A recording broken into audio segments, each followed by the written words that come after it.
I'm not nervous. This isn't my first solo trip. Even though this is my most ambitious, I'm excited for what will come next.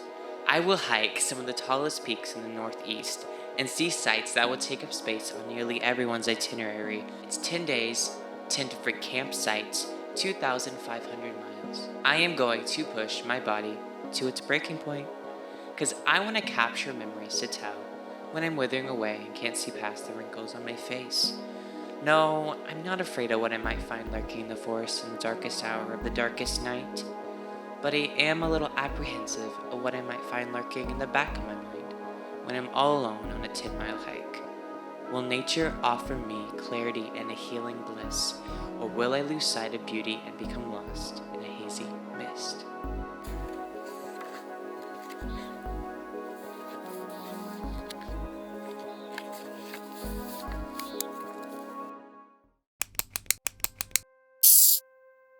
I'm insane. The 8-hour drive to Baxter wasn't terrible, but I've had better drives. Google Maps is a brat. When I got to Baxter, I decided to start hiking Maine's highest peak, Mount Katahdin. Most people start that hike at 7 a.m. and take all day, but no, I was determined to finish it before sunset. When I started it at 3 p.m. I only fell like 3 times, scraping my knee and arm in the process. A few times I had to jump down the rock faces because I couldn't find my footing to rappel, but I survived. And I did it. And to the hikers who advised me to not hike so late in the afternoon, I hope you feel like a clown. People always underestimate me, and I always prove them wrong. Well, not always. Let's just say most of the time. But yeah, I got a lot of thrill on my first day of the trip. Why do I always feel the need to prove myself? I'm dead. Not because of physical exhaustion, but because of bugs. They are extreme here, making it extremely not fun to take long exposures. But I powered through it because it's gorgeous and wild here. I did a chiller hike today. My body is sore from yesterday's insanity. The hike was gorgeous at the top, but getting to it was quite boring. To fill time during my boredom, I thought a lot about what scares me the most. And I realized it's not being lost in the woods or that some bear will attack me, even though I was convinced at 2 a.m. that was about to happen. I am not really afraid of death. I am more afraid about the after. Growing up in the LDS church, one of the greatest blessings we felt we had was knowing that we had the answer to the age-old question. And I see why. Living forever with God sounds amazing. But when I would hear that as a little kid, I couldn't wrap my head around forever. Most people love the idea of forever, but thinking about forever would send me into a depressive spiral. Something about there not being an end is somehow my greatest fear. I always have the end in mind. What do you do when there's no end? I'm in love with Maine. No, I can't say it tops the Tetons, but I did a few last stops in Baxter and then drove to Acadia, explored Bar Harbor, and managed to find my campsite, even though I had no service. Crisis averted. I decided to get in a sunset hike, and I found myself going to the iconic Cadillac Mountain. Unlike most people, I wasn't driving to it. I was hiking about 9 miles to it. It was probably one of my favorite trails I've done so far. I added more mileage to hit Door Mountain as well. On my way back, the sun was quickly setting, and I had to find the best picture spot.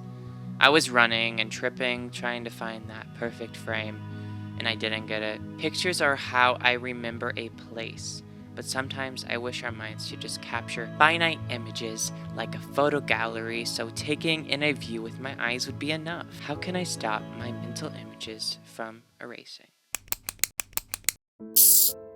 I'm content. Today was Acadia Day, and that meant a lot of stops. I had to go from point A to point B to point C, and I planned it all out because I did not want to mess around because I knew there would be a lot of crowds. Honestly, the crowds were annoying, of course, but it started raining midday, and at first I was annoyed. I wanted to do more hikes with coastal views, but it was rainy and hazy and wet. Instead, I walked along the Jordan Pond and then got completely lost in the awe of nature. It felt like the Pacific Northwest. The rain became a delight.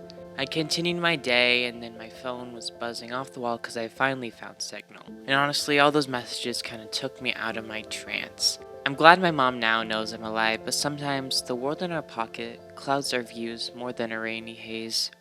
What would life be like if we didn't have signal? I'm in awe. As I write this, I have the most beautiful view. Of course, I'm getting eaten alive by mosquitoes, but regardless, a life-changing experience. Today was my last day in Acadia. I did a lot of hiking. I started the day in all of the beauty, but as I did more hiking, the magic faded.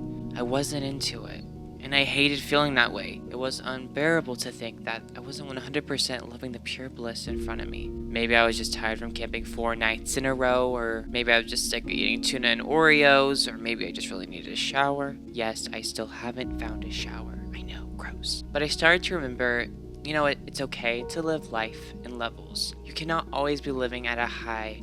Not every second has to take your breath away, and it wouldn't be so special if it did. Now I'm looking at the most gorgeous sunset at my secluded oasis called a campsite, feeling so alive. Remind yourself that the beauty of living is that emotions can change. I need to appreciate the lows in life more. They make the highs all the more worthwhile. How can I better appreciate life even when there's no color painted over the moonlit sky? I'm on top of the world. Today was New Hampshire Day, and really the only objective was to drive 4 hours to Mount Washington to summit the highest peak in the east. The drive through Maine was splendid. I did a lot of belting as I passed by lakes and mountains. I was so eager to summit 4 miles to Mount Washington. I definitely felt a little anxious because I was hearing that it was harder than Katahdin, and I can confirm that it is less sketchy than Katahdin, but I did have to catch my breath more here. It's rainy now. Hopefully my tent will remain dry. All in all, a good day. Yes, I did take the wrong trail back down the mountain, but what's the difference? I've been thinking a lot on these trails, and I'm usually flooded with vivid memories. And I feel like in everyday life, we don't have the time really to remember our past. Although it can be scary, it can be extremely cathartic to watch memories flow through your mind. How can I cherish the past without justifying its many mistakes? I'm a bit blue. Yep, today was a bad day. Well, hear me out though. The drive to Vermont was nice, and I just coasted and vibed like usual. But once I got to my campsite to begin my bike trail, it soon became evident that this trail was not meant for my B-grade Walmart road bike. No offense to my bike, but I had to carry it and drag it along the entire trail. I didn't think it would be quite the ordeal, but it was. To make matters worse, I couldn't find the trailhead for a dam overlook, and I knew I would have to take a really extremely steep road back to camp since I didn't want to have to walk my bike on that trail. So I started to think about how today was a waste and that I didn't even need to come to Vermont. Gas is so expensive. What are you even doing? Everything came crashing down on me, but I didn't listen too attentively. I just tried to explore and bike when I could. Then I found the absolute cutest town, Jamaica Village. I got real food for once and just sat and enjoyed the ambiance. No, today wasn't perfect, and I didn't have a view of the sunset. But my goal to see and to feel things I've never felt before was met. So in reality, today wasn't too bad after all.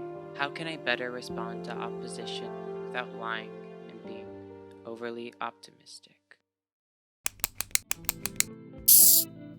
I'm nostalgic. As I write this from my tent at a New York State park, it is crazy to think that this is my last night tent camping. I'm relieved, mainly because I miss the comforts of modern life. Today was a chill day. I needed that.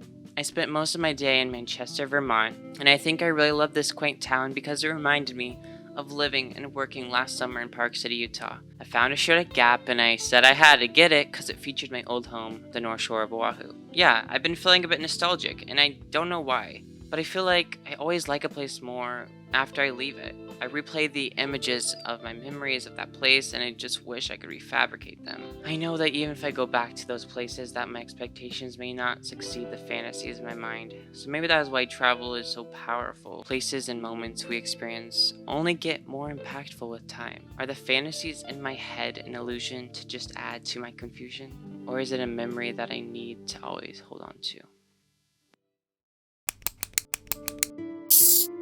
I'm low-key terrified. I'm writing this at a random rest stop in Ohio, and some trucker got really mad and passive-aggressive with me because I apparently cut him off while leaving the restroom. Whatever, I'm not here to discuss that. Niagara. She's very hyped up, and I now see why. She's a huge hole in the earth gushing with crystal blue foam while birds swoop and swarm.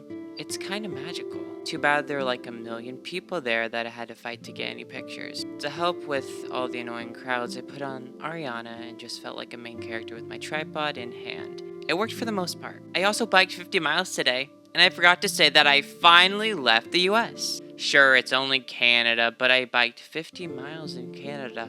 That's beyond what most tourists do. I felt like a true Canadian on that trail, and it was just fun to think that I'm finally in another country, even though it looked a lot like the US. It was still intriguing enough to propel me to bike further and further, even though it was very challenging on my trashy bike. This is just the beginning for me. I have to see the entire world so I can continue to unlock more memories. Why is traveling so essential to my identity? I'm reflective because just like that, it's all over. On my final stretch back to Indiana, I stopped at Cuyahoga Valley National Park. And although it's a national park, it's not quite as grand as the title. It's muted, it's in the center of the heartland, and it's soft. It might seem like anticlimactic to end my 2,500 mile road trip through mountain peaks and roaring seas in the middle of cornfields and creeks. But it's actually not. Cornfields and creeks are what first dared me to explore, to imagine worlds unlike anything I'd seen before. I used the scenery surrounding me to escape the turmoil I faced with my identity. Sometimes the only place where I could shut out the disarray was by being outside, covered in a soft breeze, shaded by maple leaves. I've changed a lot since those days and learned more than I ever knew I could grasp. Yet year after year, I still use nature as my escape. Life is challenging, to say the least. On your journey home, let nature be your release. Where would I be if I didn't have blades of grass and groves of trees to pick me up after a disheartening defeat? It's time. We're going home. We are. Better get freaking people running out here to greet me. Wow, they didn't greet me outside. Honey, I'm home.